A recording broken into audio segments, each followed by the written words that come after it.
All right. So do you remember when we were editing our very first episode a whole week ago? Yeah. And you said you don't like the way your voice sounds. I really hate the way my voice sounds on I'll audio. have you know that a lot of my friends and family members said that your voice was very soothing and very nice to listen to. I sound like if Rod Stewart ate a bag of rocks and hit puberty. I sound so raspy, it hurts. To you, yeah, but I mean, it probably does hurt to talk. It sounds like it hurts, but It doesn't hurt. It feels good, believe to it or not. In high school, there was a wrestling coach, and Coach Murphy, or as everyone called him, Murph. And have you ever seen the Fantastic Four? Yes. You know the thing where he sounds like this. Yeah. Is So that what you sound like in your head? No. That's what he actually sounded like. And I remember, like, every year of high school, he begged me to wrestle because I was always like the big, strong kid, whatever, like we talked about last episode. And he'd always be like, "Hey, are you gonna be my heavyweight this year?" And I was like, "That's way too much enthusiasm." The thing, it was too much, man. I couldn't do it. And great guy, super cool guy. I never ended up wrestling. Yeah, probably a good thing for the other guys. I don't know. Anyway. I'm a hugger. So I have some news for you before we get into today's episode. Hit me with the news. So I got a pretty nasty phone call from my dad after last week's episode, ousting him for calling my mom a mutt. Ooh. And he didn't actually. It wasn't nasty. He's like, "Yeah, you little shit. Thanks for putting me on the spot there." I'm like, "Well, you shouldn't have told it to me, right?" Yeah. Well, a couple days later, my mom calls me and goes, "No, I told your dad I'm a mutt, so it's okay. I'm not mad." Right? Oh. Well, but what else my mother told me? You ready for this? yeah. I have Scandinavian lineage. You do. So Are we? Danny, Are we official? Boo-boo, stick your head in doo-doo. I'm a big Viking. You're a Russian Juju. It's true. But you still look like a Viking. So It's true. with that, we should get into our episode today. We should. We're going on a little too long. So welcome to Burban Vikings episode 2, you guys. Really, really grateful for all the feedback you guys gave us on the last episode. Please keep commenting, keep telling us what you want to hear more of. We want to give you guys what you want to hear. And it's just going to be us bantering again this week. So without much further ado, on to episode 2. And our topic this week is, Zach, if you would be so kind. So we mentioned last week that we have both been through a little bit of trauma in our lives. Yeah. And today we're going to touch on that. We're going to get a little deep. I don't know if trauma is the right term. I think trials would be a better term almost, because we ended up on top. Yeah. We really did. We conquered these issues, you know? That's trauma true. Is when, the way I look at it, trauma is when you don't recover from it. You know, when it's something that stays with you as long as you live, till death do you part, you know? Well, I mean, I'd say that's... what we went through was traumatic, certainly. Subjective. I mean, there's still parts of that are with me, but I don't let them control me. Semantics, it doesn't matter. Whatever you want to call it. Moving right along. We've been through some crap, and you know, myself, the biggest crap for me was in 2017, the Las Vegas mass shooting. Right. My mom, my sister, myself, some friends of ours, a lot of people from the bar that you and I were both security guards at. Yeah. Borderline Bar and Grill. Yep. Which we'll obviously get to that. That all ties in together. Excuse me. But you're about to start crying for a minute there. No. Just clear my throat. All right. It's been long enough. I'm okay. I went through that, and we'll get there. Yeah. But yeah, man, very rough night. I mean, we're all there enjoying some fake country music, but you know. Yeah, speak for yourself. I like it.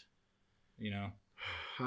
I would call it a different genre. You guys, I'm a big outlaw country fan. Most of the stuff produced these days just doesn't scratch that itch for me. Like even Co Wetzel, who I know a lot of you guys are like, he's country, and I'm like, You got your nose in the air, bud. Anyway. I don't know about my nose in the air. I think I just don't listen to pop music is all, you know. No, they sound like Katy Perry with twang to me, you know. Sue me. That's fine. Well, that's all well and good, man. Anyway. I get down to Prince, Seal, you name it. So, without getting into too much detail, the purpose of today is not to horrify anyone with gory details or whatever, but you know, my family, my friends, and I, we were all there that night, and it was very, very trying for years to come. And then, you know, just barely over 1 year later, the bar you and I both work at gets shot up. Yeah. I was fortunate not to actually go in that night, which... Right. I was there that night. By happenstance, I was working the previous week, and I wasn't working that night. Mm-hmm. Yeah. Yeah. Just, I think it's worth mentioning that you busted out a window to help people get out, which was pretty badass. You slit your arm open, and you almost bled out, and you drove yourself to the hospital. That's pretty badass. He brought that up because you knew I wouldn't. Yes. Bastard. Well, you brought some things up last week that I knew you I wouldn't. Anyway. He's right. I do have the scar right here to prove it. It was a lot wider initially, when it happened. And a lot of people want to call me a hero about, for what I did. I don't know if I agree with that term. I think I did what anyone should have done, and what anyone in the position to do that that was capable to do that would have reacted that way. My big thing about it, and the reason I would call you a hero, and I know you're never gonna accept it. I'm not. Just fine, but in my eyes, you are, and here's why. I started working at Borderline after the Vegas shooting. Like within that month, a very close friend of ours who actually did die that night at Borderline. Yeah. We're not going to mention names, but he got me the job. Right. I showed up for the night of the benefit concert that Borderline was putting on for the Route 91 I distinctly people. remember. I remember he was working that night too, and he was kind of on edge. He was shorthanded. Yeah. And him and I actually got close in Vegas. Like, we knew each other, but not very well. We got close in Vegas. Right. But either way, I showed up, and I'm still depressed. It's only 2 weeks later, right? I'm showing up for support, but I'm probably going to get drunk on a school night, Yeah, and I show up, and he can see that. Yeah. So I think it helped him to reach out and say, hey, man, you want to work tonight? That was the kind of guy he was, He had... This guy was dearly beloved by so many people, but I think people... Why they loved him the most was because he had a high emotional IQ, and he didn't. A lot of people took that for granted and didn't realize it. He didn't necessarily conduct himself in a way where people thought he was some sort of, book learning genius or anything like that. I love to read. Yeah, I know he did. Yeah. But he didn't conduct himself in a way where people saw that side of him. You had to get to know him. Everybody thought he was the rowdy party guy, which, I mean, he had that side for sure, but that was part of what we loved about him. Right. Either way, he reaches out and says, hey, man, you want to work tonight instead of drinking yourself into a crying coma? I'm like, yeah, probably. Yeah. So he takes me to the head of security's house. The guy gives me a once over and goes, yeah, give him a shirt and mic. Yeah. The head of security, still, I consider him a very dear friend of mine, a great guy, and I'd say he's a very good judge of character. And I mean, it was literally, it just kept happening. I worked one night and he's like, hey man, you should just keep kind of being an on-call guy if you want. Well, you were buddies with all those sponsors. Right. So. But getting back to my point of why I would consider you a hero is because I remember I was on edge for a while working there. I mean, I was extra cautious watching the doors and, paving out different exit routes if I had to, whatever. And you came up to me one night, you could tell I was, not all there. And I explained to you that I was just having a little bit of a hard time. And you said, you know what? That's not going to happen here. And even if it did, we're not going to let it get very far. And, it actually happened and you busted out a window and got a bunch of people out of there. So you can say you're not a hero all you want, but you are in my book, sir. See, my recollection of it is very different than what I've been told by so many people that actually saw me. That's normal. So, in working with, and you guys, I did seek therapy for this. I think I'd be a fool not to have done that. My therapist basically says that it's, my brain trying to protect me, which I totally get, but I don't recall it the way that everyone says it happened. So what I recall was, just to give you guys a little background story, Borderline Bar and Grill was a bar in Thousand Oaks. We suffered a mass shooting on November 7th of 2018.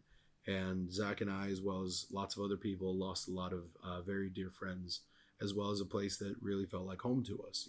I've never felt more comfortable in any other bar I've ever been in. And that was our coping method from Vegas. I mean, there were at least Now, 50... I was not in Vegas, for the record, you guys. Yeah, but at least 50 Borderline regulars were in Vegas that night. So if not more. A lot of these people went through it twice. Right. And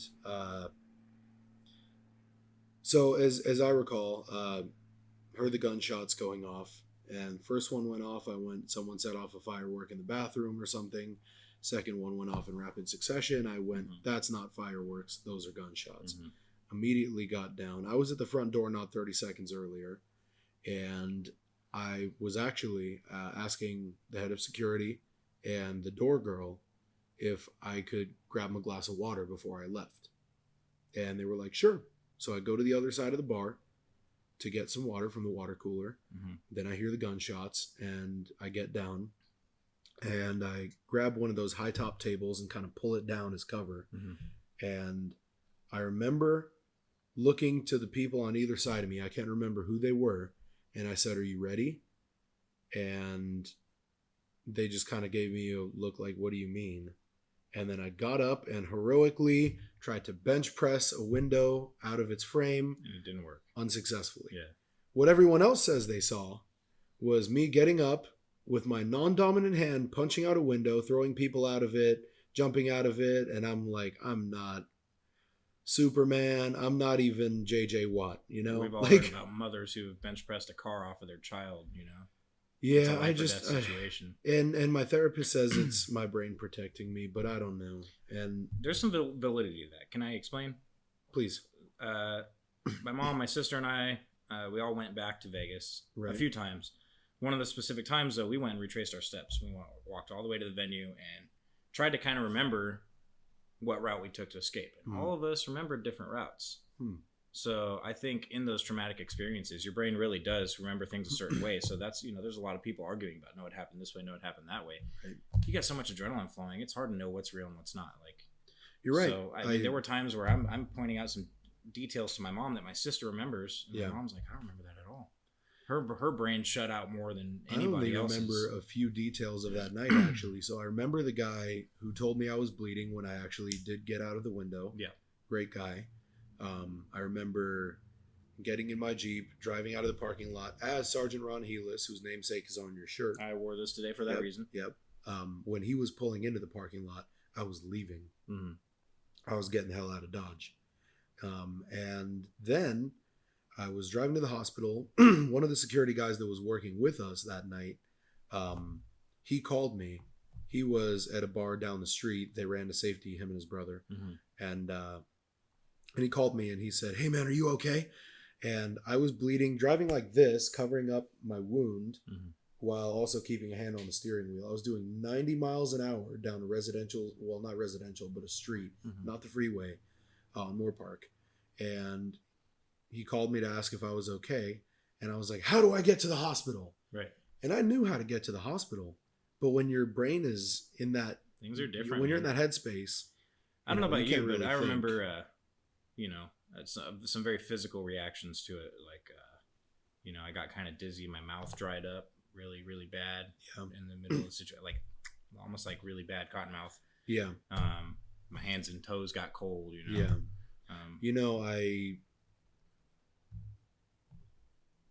For lack of a better way to put it, I really tried to keep myself calm. My dumb ass, I pulled into the hospital parking lot, and instead of taking my Jeep, parking it right there, in front of the front door of the ER. You parked it, didn't you? I parked in the parking structure, casually got out of my truck, started walking. Some girl who was also at the bar and her boyfriend that was also at the bar, they were like, "Oh my God, Dan," because my jeans were cut. I had blood all over me. I was like, "Hey, it's okay, let's go." And we walked into the ER and they were like, "Hey, what's going on?" And I was like, "Well, there's been a mass shooting and I haven't been shot, I don't think, but I've been cut and I'm bleeding pretty bad." And I take my hand off of my wrist, and you know how when your blood coagulates when it's exposed to anything warm, like the temperature of your palm. So I pull that off, and this coagulated jelly stuff is now in my palm, and instead of squirting, it's just kind of like bleh. Vivid. Yeah. So I was like, "Could you guys stitch me up?" And they're like, "Oh my God." And I'm like, No, it's fine. And I think it's me 3 pints of blood, but you're fine. I think it's me being like, stay calm. This will get handled. Everything's going to be okay. Because if I get too hyped up, too excited about it, then obviously I'm going to start making mistakes. I'm going to be sloppy, and you're in survival mode. You can't be sloppy in survival mode. That's true. I had the same way. I did have those physical reactions, but it was very time the guy's shots, time his reloads. Right. Find your next cover that you're going to run to during the reload. Right. I thank the Navy for that. They gave active shooter training. We gave a bunch of training that we thought was useless, but man, did it kick in? Like all that turned out dumb, useless training. Thank God. Right? Yeah. Thank God you're here. Yeah. So, but again, we're not trying to go into too much detail today. We really want to talk about that. That's okay. It's good insight. A lot of our listeners they know exactly what we're talking about because they were there. Most of them know us. Most of our fans that are really supporting us and pushing this page. Right. Thank you guys. Right. They know exactly what this is. Yes. Like 100%. They went through the same exact things with us. So, But what we want to talk about is for those of you out there who might be struggling with anything that's happened in life. Anything at all, you think there's no hope. We just want to offer some insight as to how we've, come along a few years later. How we've conquered our issues. Right. Yeah. So, let's just start with how are you doing, man? Honestly, yeah. I'm doing great. Yeah. I'm really, really lucky to be in the position I'm in. Again, for those of the listeners that do know us, or at least me, my girlfriend actually suffered mightily from that same incident at Borderline Bar and Grill. And I guess to give it a little backstory, and again, not to get into too much detail here, but one of the guys that passed away that night, he was my dearest friend of them all. And he and I were just getting dinner that night and all that, He and I were really good buddies. We were going to go to a Coulter Wall concert. We were talking about it. I bought his ticket that night when we were at In-N-Out, which is my favorite fast food burger joint, just so everybody knows. And he ended up passing away, and that really shook up the community, as well as the deaths of the 11 others. And she and I are dating now. His girlfriend at the time is now my girlfriend, and she's suffered a lot from it, and I am the luckiest guy alive to have a girl like her in my life. I think he'd be happy that you guys ended up too. So I think I'm taking good care of her. Yeah, I think so too. From an outside perspective. Thank you. But thank you. Yeah, man. I think the same thing. I think life was rough for a little while. Yeah. I think we can kind of relate. You felt the pain kind of vicariously through others when the Vegas thing happened. And then you experienced it in real life, and mine was just reverse, Right.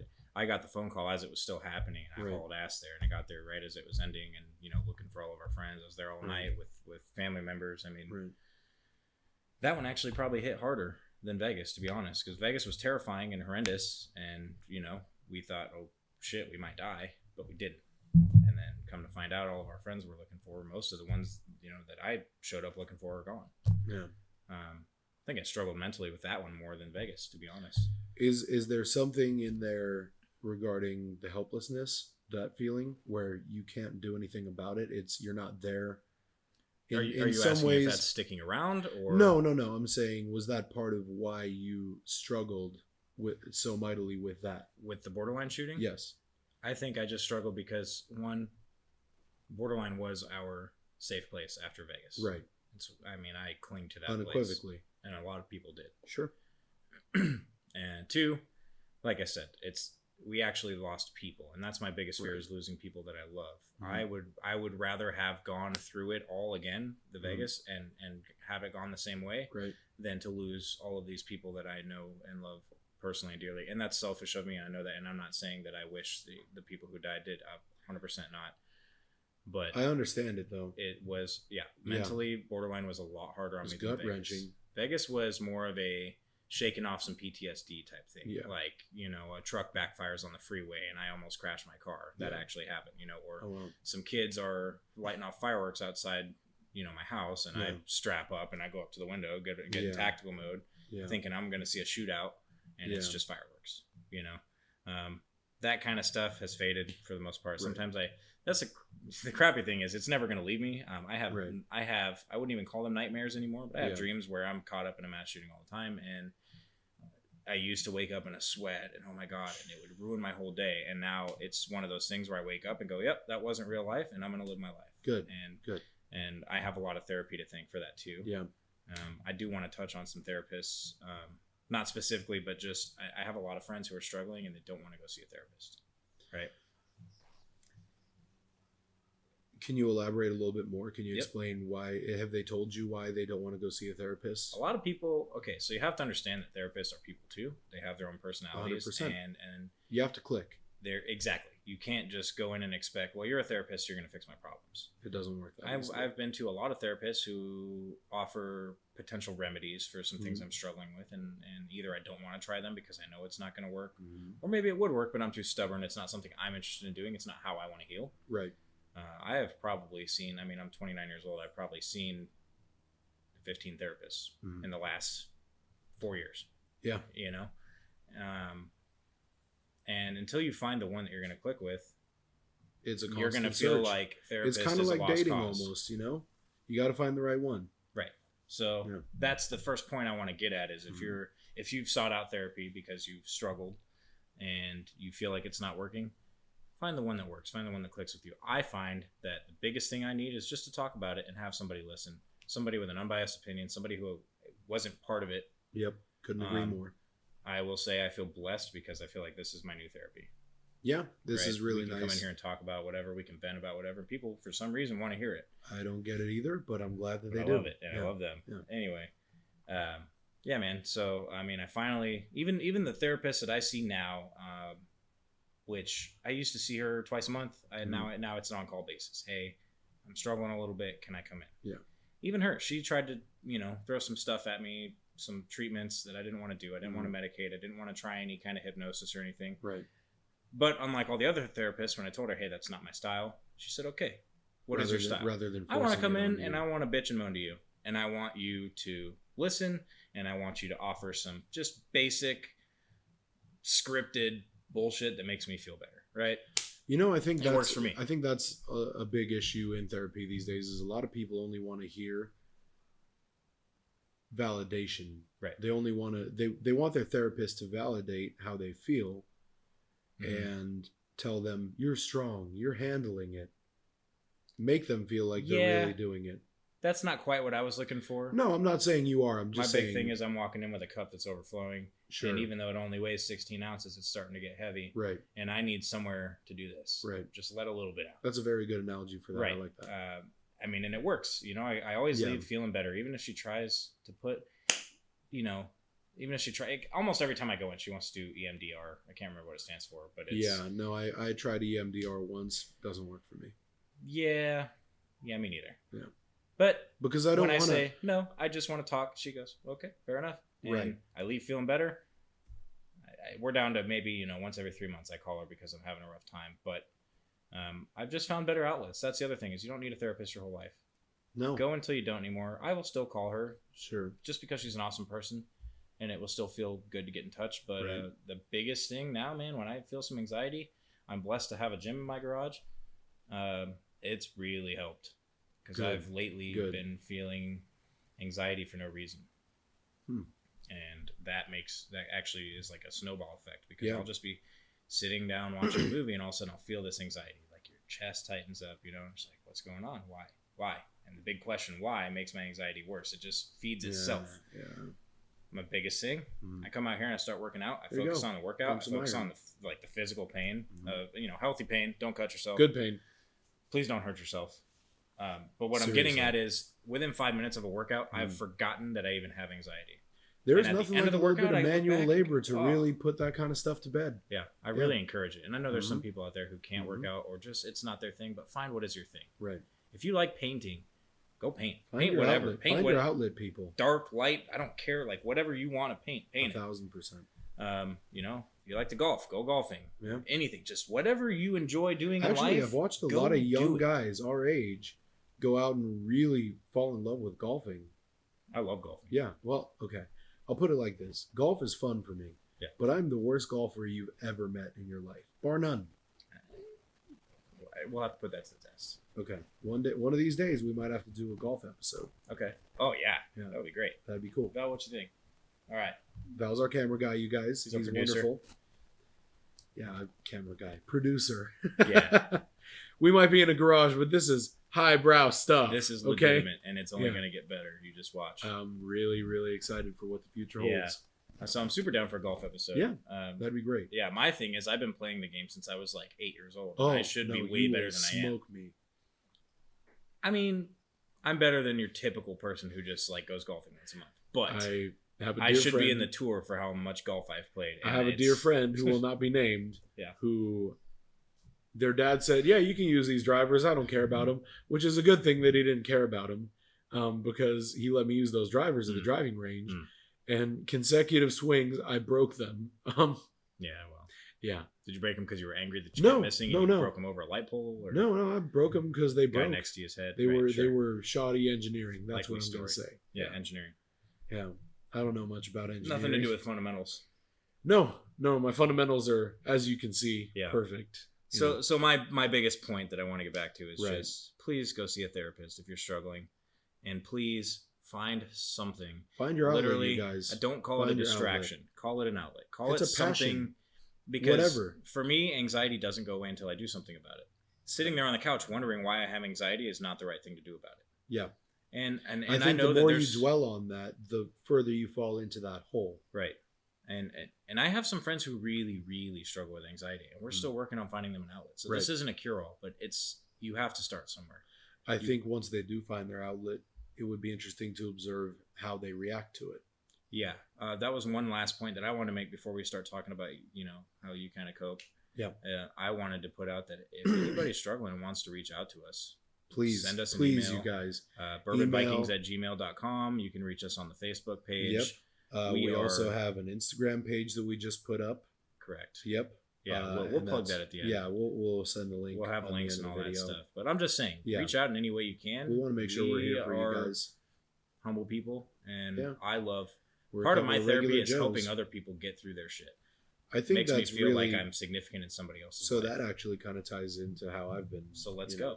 So I've always been the kind of guy to cope with stuff by helping others. I want to be supportive. I want to be a pillar of strength in the community for other people.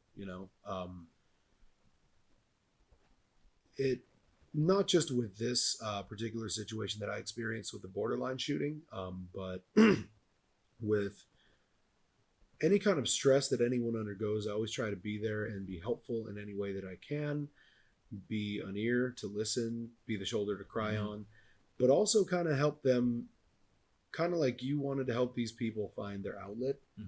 I also try to help people find either their outlet or something to reduce that stress in some way, whether it's just, hey, let's go to the beach, or let's go get tacos, or whatever, I don't care. Do something other than what we're doing right now, because it's not working. Time to stop wallowing. Got it. Because I love that. When you sit around and think about it, it only gets worse. It consumes you. So I think it does me good to go out and help people, and I'm doing two good things, one for me, one for them, by helping them, and it helps me in return. So it's kind of selfish almost. It is in a way, It is, but it's not. Yeah. And you know what? You could call anything you do in life selfish. Yeah. Remember I talked about last week about being a self-critical person. Right. As you were talking about this, you just brought it up that it's kind of selfish. I'm thinking that in my head, like, I'm helping people selfishly for my own gain. Right. But I also genuinely do want to help them. That's the thing, I want to help them. Right. But at the same time, I don't feel great. I can feel good, but I won't feel great unless I'm doing good for others. Right. Right. And I think that's the mark of somebody who is healing and or healed, someone who consciously goes out there and wants to help people. I think today, especially with the status of our country, there's no better time than now to start making a difference in somebody else's life. Yeah. We all want happiness. We all want peace. We all want security. We all want to be comfortable. Right. No one wants to be anything but themselves. We just want to be accepted. Right. I think that to go out and help people is a lot easier when you come with an open heart and an open mind. Right. And we have a lot of entities that try to tell us these days, the media is a huge one. And depending on which way, I'm not getting too far into this. But I'm saying the reason, my point is, you're saying, we all really generally have the same goal for the basic way of life. Right. And I think that's true. And I think the media is out there dividing people. Well, this is the way to get there. Well, no, this is the way to get there. But what people are losing sight of is we all want the same thing. Most people don't want to see other people get hurt. Right. Most people want good. They have it in their hearts. There are some exceptions, obviously. But my point is that we need to let go of that stuff. And stop caring about somebody else's convictions, especially if you're looking to go make a difference in somebody's life. Go try to help somebody who's struggling who you don't agree with. Yeah, ask them, what are you going to do? Help someone out of a wreckage and be like, oh, by the way, which party do you vote for? Right. The whole partisan thing kills me. The whole partisan thing kills me. Let's not get too political. Yeah, my point is, I challenge you guys, go find somebody. You can't stand the way they live their life. Find a friend that, you kind of secretly hate. They'll surprise you. That and go make a difference in their life. Yeah. Go make a positive difference and you show each other that you can, that person than you think. Yep. And show each other you can believe different things and still be great friends. I have that all over my life. And I love it. Diversity is great. It's important. And it challenges you. It's the spice of life. Makes you think, but that's the problem. A lot of people don't want to think for themselves these days. They want to... they take the predetermined plug-in opinions. Instead of being open-minded. Yep. And, well, we're going off on a tangent. Let's get back to best. That. That's why we're starting a podcast, right? Yeah. But, so any other coping mechanisms, techniques that helping work people for you? Helps me. As you guys know, I'm a chef. I love to cook. You're a chef? Yeah, I know. I know I say that a lot. It's okay. But you're proud of it, and your cooking is fantastic. Thank you very much. I made Zac breakfast this morning, you guys. Not the first time I've cooked for him, but the first time I've cooked in his own home. It was horrible. It was frozen meatballs that we cooked in the oven and made into an omelet. And I'd say that was some pretty good improvising. Yeah. Hey, also, the coffee's coffee good. That you brought. What kind of coffee is this? This is Cafe du Monde. It's one of my 2 favorite coffees in the world. You guys, among bourbon suggestions... This isn't goat poop coffee, is it? No. Good, because I already drank the whole thing. So, Cafe du Monde is from a restaurant with that same namesake in New Orleans. Mm-hmm. So, it's dark roast. It's got chicory in it. Really, really bold, dark flavor, which I really love. Almost chocolatey in flavor profile, you know. I can taste that. It's really nice. Yeah. Very earthy. It's delightful. So you guys, if you have any coffee suggestions, we also accept those. We're big coffee guys as well. Mm-hmm. And you've got it in your favorite coffee mug there? I do. Fresh cup of whoop ass. Fresh cup of whoop ass. Whoop that ass. Is from one of my favorite culinary brands, actually. Whoop ass. Whoop. Thank you. Whip. Cool Whip. It's from one of my favorite culinary brands, Cleaver and Blade. And they're for the misfits of the kitchen. I don't have the pedigree that some other chefs do, or because in this part of the world I'm a white boy. That's kind of an issue sometimes where I will meet resistance. I'm definitely not a corporate type, so I'm kind of a misfit there. Certainly not a yes man. I look at the reality of the situation a lot of the time, which is hard for a lot of people to hear, but I also try and make sure that things are feasible. And that they get done economically rather than just promising the world and then under delivering, which is my least favorite thing in the world. How many times have you been to a wedding that you've had like dry salmon at? Or 0. Some sort of disappointing food? 0. Especially if it was salmon. I would definitely storm out of there with a quote from Step Brothers. Sure, but... Didn't want salmon! I said it 4 times! So it gets horse shit. But hold on. How many weddings have you been to where the food was a letdown? I guess I'm lucky because not many. Really? Yeah. Okay. A lot of weddings or private events that I go to where the food's catered in, especially if it's done on site at like a golf course or something, generally it's kind of a letdown. You know, I think they get you a lot of the time with package deals and stuff like that. Right. But I think that a lot of them overpromise and underdeliver. And because I'm kind of a misfit, I like to tell them it's going to be exactly what it's going to be, which is good. Right. I put my name on it. I want it to be good. So. Yeah, I think there's something to be said about, I hate that overpromise and underdeliver. You should do the opposite. Absolutely. Every time. I learned that lesson the hard way. That should be your trademark. Yeah. Well, you don't want people to know that you're underpromising though, because you might have a slip up. No, you just don't. You don't need to tell them it's going to be the greatest thing they've ever tried. You just need to tell them it is exactly what you want. Okay. That's good content for another show. Yeah. We're digressing again. We are. Yeah. I wanted to talk about the coffee mug though, because that's I just noticed. Thank you. At first I thought it was just a Campbell's mug, and I just saw that it says fresh cup of whoop ass. Right. So I have a coffee mug collection, but we're also working on getting some Burban Vikings mugs. That is true. And we will be drinking coffee out of those soon. Yeah. For now, I've got my fancy SpaceX mug. My coffee's cold. It's actually gone. I want more. But when you put heat in here, it takes Mars and it turns it into an Earth-like thing. Terraforms, as you said, right? Yes, so that's the goal. And so I've got that shirt that I talked about last week. It says Nuke Mars. That's why. Dropping nuclear bombs should heat up the atmosphere and in theory melt the ice, create an environment where life can grow again. Because there's theories that it was there. That'd be pretty cool. So it's kind of cool that the heat also turns my little. I don't want to digress too much, so we'll have to talk about that at some other point as well. Right on. I think cooking really helps me. Mm-hmm. It helps me focus and get away at the same time. Mm-hmm. Because I'm focusing on what I'm doing. I'm not shirking the rest of the outside world, so to speak, but I'm in my own little world when I do cook. You're creating. Exactly. Which is great. And it feels good to... There are rules for cooking. Don't get me wrong.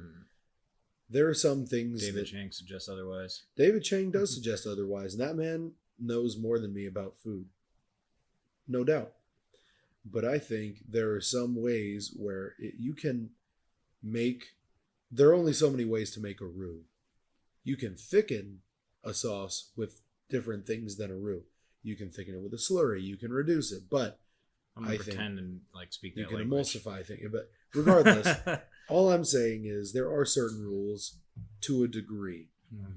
Ultimately, there are no rules. And that's what I was about to say, actually, is that while there are some rules in place... Rules are meant to be broken, and you should play with your food. If you stop playing with your food, you won't progress. I think that's in any field, not just food. Yep. If you stop asking questions and pushing the envelope, you will be stagnant. Still water begins to stink. And also, going back to that word, I like the word create. When you're going through a rough time, there's something about making something, about creating something that you can be proud of. And I think that is ultimately what is helping you cope, right? Absolutely. Going on a long drive, just, down PCH, Pacific Coast Highway, in my truck with the windows down, that helps relieve stress for me big time. There's so many outlets. And that's the big point, is we want people to understand that it's not always this bad. The people who are really in the shit, who have recently experienced a loss or trauma or anything that's really just got your world upside down. Yeah. When Vegas happened, I thought, man, there's not going to be a day that goes by that I don't think about this and cry. I genuinely believed it. And then Borderline happened, and it's like, man, this is never going to end. But yeah, I think even though it might be hard to hear or accept in the moment, you guys, when you are at your lowest, time really does heal all wounds. I think as time goes on, if we actively pursue our own health and our own healing, then time will allow you to heal as long as you pursue. Unfortunately, you have to invest in your healing. You have to accept that you're going to heal. If you decide you're not going to heal, then you never will. If your identity becomes that of someone who has suffered through whatever you've suffered through, you can't heal. And some people find comfort in staying in that low. They don't even realize there's a whole life out there to live. And you get comfortable in being miserable. And misery loves company too, so they will. Yeah, they'll drag you down. And I was stuck in there for a little while. Sure, I will admit, and I know some people who still are. Yeah, and there's so much life to live outside of what's going on, and please understand that in healing does not mean letting go. Does not mean you have to forget about what happened. Right. We honor our friends every day. One of our buddies that we were talking about, one of the sayings that he said after the Vegas shooting was, we have to live our best lives for those who can't. Yeah. And that's what I'm trying to do. And I don't succeed in that every day. Sure. But I try. Yeah. I try every day. You're going to have bad days. There's no magic cure. There's no, sometimes I'll work out and I'll still have anxiety. But most of the time, I'd say 9 times out of 10, it goes away. And I feel better about my life. I feel better. You'll never be mad at yourself for investing in the betterment of your life. Yeah. Working out sucks. It's hard. You don't want to do it. But I have never once, no matter how hard the workout was, I've never once looked back and gone, man, I wish I didn't do that. Sure. No, I just feel better. Yeah. And the next couple days, you might have, a couple of issues walking down the stairs or lifting up a tiny little thing off the counter. It's different, though. If you really kill your muscles, you'll feel it. There's a satisfaction in that. Exactly. That's the sad part, is depression and the side effects from hard work physically can feel a lot like the same thing. Very similar. But when it's depression and you're not causing it to yourself, it doesn't feel good. Mm-hmm. But if you go, I'm sore, but it's because I busted my ass in the gym and I'm growing. Man must be willing. I love that. Man must be willing to suffer in order to improve, for he is both the marble and the sculptor. That is majestic. I don't know who that quote is attributed to. I want to say it's Marcus Aurelius. Don't hold me to it. Well, that's beautiful. I mean, it's true, man. Nobody ever grew without discomfort. Yeah. So I think, is there any other topics you want to touch on healing, or can we lighten this up a little bit? Let's lighten this up. Right you know, on. I think as you guys can tell. Okay. We'll wrap it up pretty soon. Yeah. I think as you guys can tell, Zach and I are both doing pretty well. And we're working to improve every day regardless. You should never stop improving. If you do, you start dying. Right. Yeah. So let's lighten this up. There's so much life to live, and there's so much room for life. Yes. You'll never run out of life to live. You can always have something to strive for. Couldn't agree more. So, what do you want to lighten it up about? Yeah, our Instagram posts were very different, but I think we let our personalities shine through because we wrote our bios for each of our individual posts. Yeah. I think a little, you and I are very similar and very different at the same time, and I think that's a really beautiful combination. We wouldn't be here otherwise. Right. Yeah. So I think that should wrap it up for today. First week's episode was like an hour and a half long. Yeah. Some people complained about that. Yeah, I don't blame them either. That's a long time to invest. Yeah, you have to be really captivating to talk that long and still keep people's and attention. We are. So even, Yeah, I agree. I think this is a good place to end our podcast. However, we just wanted to give a shout out to all our listeners. Really appreciate you guys. Like we said earlier, please like this video, share this video, comment what you'd like to hear more of, what you'd like to see. Zach and I do have some good ideas for future podcasts. There's a lot of good things coming. There are a lot of good things coming. So in the future, we have to do this. We will be cooking together. I will be teaching Zach how to make something, or we'll make it as a team. We'd like to know what you guys would like to see us cook. I can do anything but wedding cakes. So I don't want to bake. I want to cook something savory. Yeah. Okay. I love pasta. Okay. I love barbecue. Okay. I think we save baking. We bake your grandma's lemon. What are they? Lemon ricotta cookies. Lemon ricotta cookies. Let's do that around Christmas time. I like that idea. But we're gonna cook soon, and also we're probably gonna be doing it in a pretty kick-ass place. And we have some wheels rolling. That's a teaser. We're not gonna tell you because if it doesn't happen, but mostly because when it does happen, I think you guys are all gonna be like, "Wow, that's pretty awesome." So, then we get to get hilarious because we'll get they'll understand. Yeah. But please, guys, give us suggestions of what you want us to cook. But most importantly, please subscribe to our YouTube channel. Please add us on Instagram. Help us spread the word. Amazingly, we got 300 followers after our first episode, which I think, people I've never met before in my life are reaching out and saying that was a great podcast, and that feels pretty good. People I've never met before say the same. Right. That feels pretty good. So hopefully this goes somewhere. If not, we're going to keep doing it because it's fun. And it's therapy. If you guys could help us share it, get it out there. Yeah, we're going to have a lot of merch coming up soon. We're going to get a website up. We're going to have shirts. We're going to have coffee mugs. Mm-hmm. Might be making some, what were we talking about? Maybe a blanket? Yeah. Just random things. We're going to do a little teaser run. Yeah. We'll start wearing the apparel. You might be able to have your own Burban Vikings toothbrush one day. You never know. So we might buy a football team. Removing plaque from their teeth. Yes. All right. Yeah. All right, man. Well, I've been looking forward to this all week, and I'm glad we got to do it. And, Me too. Me too. Cheers. Cheers to you, my friend. Thank you guys so much for listening. It's been our privilege. And we'll see you next week. I'm Zach. I'm Dan. I'm prettier than he is. He's not wrong.